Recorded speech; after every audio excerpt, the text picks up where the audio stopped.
Au plaisir de vous retrouver dans la grande édition d'information sur Nouveau Télé, la télé totalement vôtre. Mesdames et messieurs, bonsoir, bienvenue, les titres. Les affaires au niveau de la Cour de justice de la Communauté économique des États de l'Afrique de l'Ouest, CEDEAO, du Mali, du Burkina Faso et du Niger sont radiées. Cette décision est surtout motivée par le retrait de ces trois États membres de l'Alliance des États du Sahel, AES, de la CEDEAO. Les détails dans cette édition. Les multiples demandes de liberté provisoire pour l'ancienne ministre de l'économie et des finances ne sont toujours pas couronnées de succès. Une fois de plus, malgré son état de santé dégradant, la justice vient de refuser sa demande de liberté provisoire. Vous en saurez plus dans cette édition. L'espoir de la reprise des cours au niveau du lycée public de Niamakoro vient d'être brisé puisque le syndicat et l'administration n'ont pas pu trouver d'accord et l'arrêt du travail est maintenu. Voilà pour le sommaire.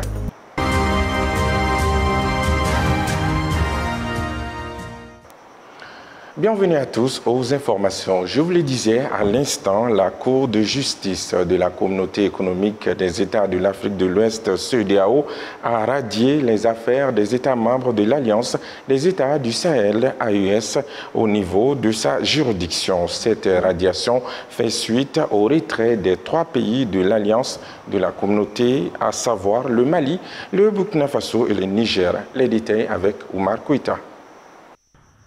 Les différentes plaintes inscrites au niveau de la Cour de justice de la CEDEAO sont radiées, telle est la décision de cette juridiction régionale. L'ordonnance de radiation, signée par l'honorable juge Ricardo Claudio Monteiro Gonçalves, président de la Cour de justice de la CEDEAO, est en vigueur depuis le 14 mars, date de la signature. Cette radiation concerne 16 affaires pour le Mali, dont celle de Bandao, 5 affaires pour le Burkina Faso et 15 pour le Niger.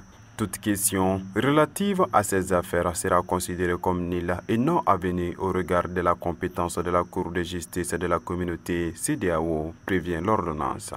Cette décision s'adosse à l'article 15 du traité révisé de la CEDEAO relatif à la création et aux fonctions de la Cour de justice de la communauté et à l'article 9 du protocole de 1991 relatif à la Cour de justice de la communauté concernant la compétence de la Cour telle qu'est modifiée par le protocole additionnel A-1-01-05 du 19 janvier 2005.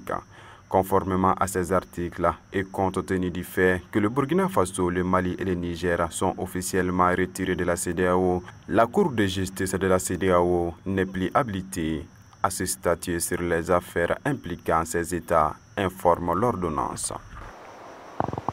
Et quelle sera la suite réservée à ce dossier de la Cour de justice de la CEDEAO? Pour en savoir, écoutons Maître Cheikh Oumar Konaré au micro de Maliki Diallo. Ces affaires sont terminées. Personne ne peut les juger encore. Mais il y a d'autres juridictions devant lesquelles, selon la nature des dossiers, ces dossiers peuvent être transférés. Par exemple, il y a la Cour africaine des droits de l'homme d'Arusha qui peut être saisie parce que le Mali reste membre de l'Union africaine. Donc ça, c'est une cour africaine, pas une cour de la CEDEAO. Si les règles de cette cour peuvent lui permettre de se saisir des dossiers désormais rejetés par la Cour de justice de la CEDEAO, eh bien, ces dossiers peuvent être transmis à la Cour de justice de l'Union africaine qui siège à Arusha en Tanzanie.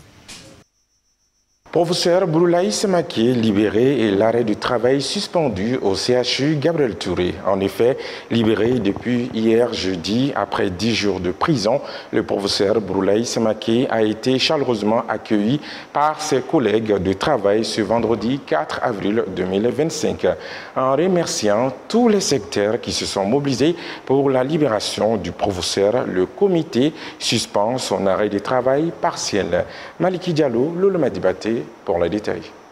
Devenu célèbre malgré lui, le professeur Boulaye Semaké est accueilli à Niro par l'ensemble des agents de l'hôpital Gabriel Touré. Après 15 jours de détention, Le chef des services anesthésie a recouvert la liberté hier grâce à la mobilisation des syndicats des hôpitaux et de l'enseignement supérieur. Face à ses collègues réunis en assemblée générale, Bourlaye Samaké a exprimé toute sa reconnaissance à tous ceux qui se sont mobilisés pour sa libération. Je remercie l'ensemble du personnel de Gabriel Touré et l'ensemble des membres du comité sénégal de Gabriel Touré. C'est grâce à leur action que je suis là aujourd'hui parmi vous. Je vous remercie. Seul le bon Dieu pourra vous récompenser les situations les plus meilleures. Je voulais quand même remercier l'administration de l'hôpital Gabriel Touré.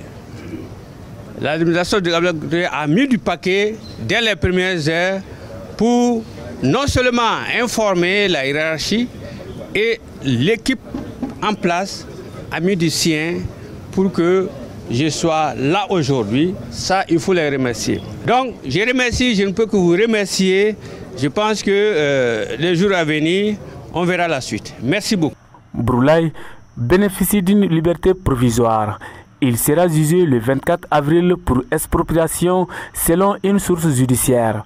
Le chef des services anesthésie de l'hôpital Gabriel Touré est en conflit avec un officier supérieur de gendarmerie autour d'une parcelle dans un domaine dont le syndicat de l'hôpital Gabriel Touré a acquis depuis 2005 pour les agents. Les syndicats espèrent la libération totale du professeur Samaké à l'issue du procès. À tous les travailleurs du secteur de la santé, de l'action sociale, de la promotion de la famille, de rester mobilisés, déterminés pour que justice soit faite. Et nous serons là pour que le droit soit dit. Et nous remercions tout un chacun pour cette mobilisation et nous espérons que nous resterons soudés pour que Bourlaye retrouve la liberté totale. En attendant le procès, le travail est repris dans les hôpitaux. Les syndicats nationaux de la santé annoncent des mouvements dans les prochaines semaines. Merci à tous. Merci à tous les comités qui ont mis l'action vraiment au moment opportun pour que nous puissions arriver à cela. Et nous demandons à tout un chacun de rester vigilant et de rester sur ses gardes parce que le procès n'est pas fini, il est en cours. Les syndicats nationaux de la santé prévoient une assemblée générale le 8 avril. Affaire de l'achat de l'avion présidentiel et des équipements militaires, la liberté provisoire est refusée à Félix Sissoko. Une fois de plus, la justice malienne refuse la liberté provisoire à l'ancienne ministre de l'économie et des finances de feu, Ibrahim Boubacar Keïta, cité dans l'affaire de l'achat de l'avion présidentiel et des équipements militaires. Selon certaines sources, cette demande de liberté provisoire a été surtout suscitée par l'état de santé dégradant de l'ancienne ministre de l'économie et des finances. Le commentaire est signé Fatmata Labas Touré. La justice malienne vient une fois de plus de refuser la liberté provisoire à l'ancienne ministre de l'économie et des finances, Boiré Félix Sissoko, dans l'affaire de l'achat de l'avion présidentiel et des équipements militaires. C'est fait ce vendredi 4 avril 2025.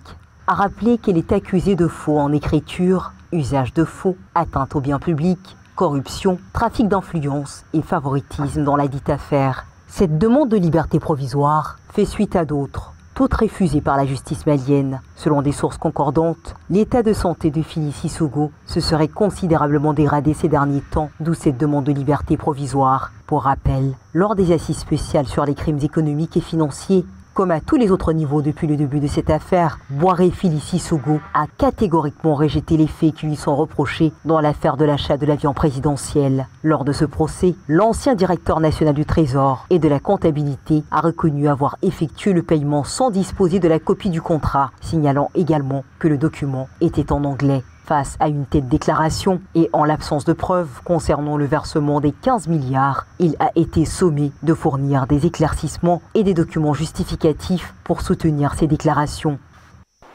Éducation face à l'arrêt du travail décrété par la synergie locale du lycée public de Niamakoro depuis le mercredi dernier. Une première rencontre entre le syndicat et l'administration du lycée a eu lieu hier jeudi. Malheureusement, les deux parties n'ont pas pu trouver d'accord et l'arrêt du travail est maintenu. Les détails avec Keïta Gabriel. La synergie locale du lycée public du Niamakoro est à l'arrêt du travail depuis ce jeudi 3 avril 2025.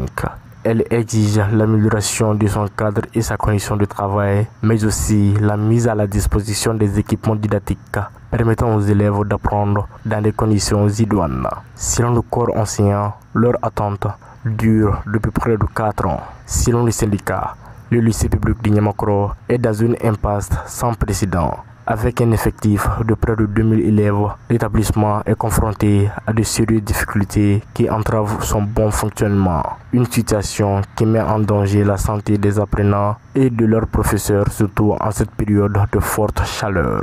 C'est pour avoir les solutions durables à ces difficultés que la synergie locale du lycée est en arrêt de travail jusqu'à la satisfaction totale de leurs doléances, qui ont pour nom le problème de table-banc, de chaises, de toilettes, d'eau et d'électricité.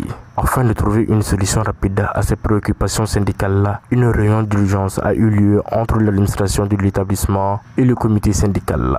Après des heures d'échange, les deux parties n'ont pas trouvé d'accord pour la reprise des cours. Selon le syndicat, l'administration n'a pas pu s'engager à satisfaire les doléances évoquées. Ainsi, le syndicat reste sur sa position en maintenant l'arrêt de travail jusqu'à la satisfaction totale de leurs doléances.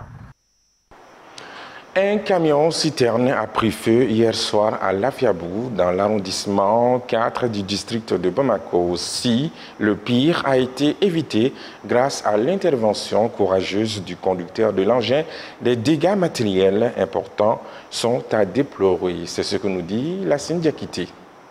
C'est un camion-citerne qui a pris feu dans une station-service à Lafiaboukou, un quartier de l'arrondissement 4 du district de Bamako, près du monument Cabral aux environs de 21 h.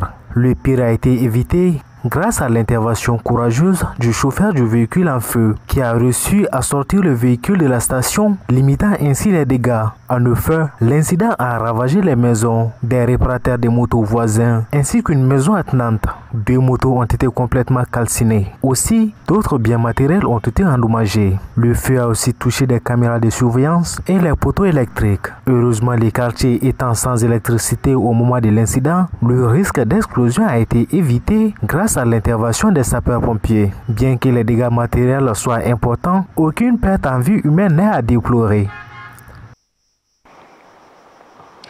La mort, un moissonneur qui ne fait pas de sieste, s'est fait parler d'elle encore en nous arrachant Amadou Bakayoko. Artiste, chanteur, guitariste et ex-membre de l'orchestre Les Ambassadeurs, Amadou Bakayoko a tiré sa révérence ce vendredi 4 avril 2025 des suites d'une maladie. Auteur de plusieurs albums avec son épouse Mariam Doumbouya, il a représenté le Mali à travers le monde. Sa mort est une grande perte pour la musique malienne et mondiale. Chevalier de l'Ordre national du Mali et lauréat de plusieurs distinctions à travers le monde, preuve de son engagement et de sa détermination pour la promotion de la musique en particulier et de la culture malienne en général, Amadou Bakayoko laisse Mariam nostalgique et un grand vide pour le monde de la musique au Mali et dans le monde.